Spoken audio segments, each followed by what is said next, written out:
Vítajte pri našom dnešnom videu. Dneska si vyskúšame Starlink Mini a jeho rýchlosť, keď je optimálne nastavený, a môžeme ísť na to. Takže máme tu pripojený USB-C kábel, nabíjacú stanicu. Skúsme si teda najprv porovnať rozmery tých Starlinka prvej generácie a Starlinku Mini. Čiže náš Starlink už štvororočný prvej generácie a Starlink Mini je asi štvrtina z neho, čiže náš Starlink technológie pokročili dopredu, taký maličký. A poďme teda si ho zapojiť. Zapneme si powerbanku. Čakáme, kým sa naštartuje. Štartuje. Naštartovala. Zapneme si USB. Zapojíme USB. No, už nám ide klasický 30W zdroj k Starlinku, keď vyhľadáva.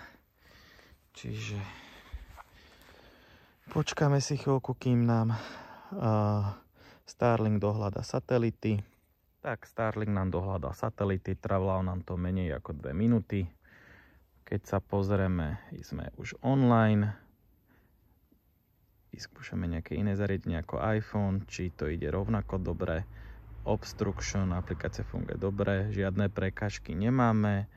Pozrieme natočenie máme najlepšie, ako môžeme mať pre najlepší výkon, a skúsime teda speed test.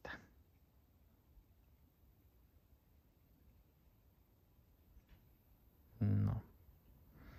Merá.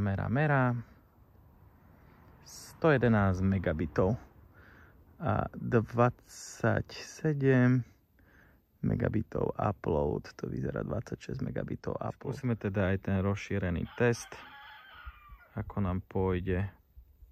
No, vyzerá to zatiaľ dobre.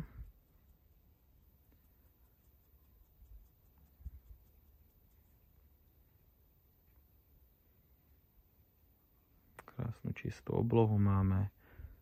Tak, dopadli sme 152 megabitov, 37 megabitov, skoro 35, uvidíme, koľko bude ten upload. 27 máme upload. Signál Wi-Fi je dobrý.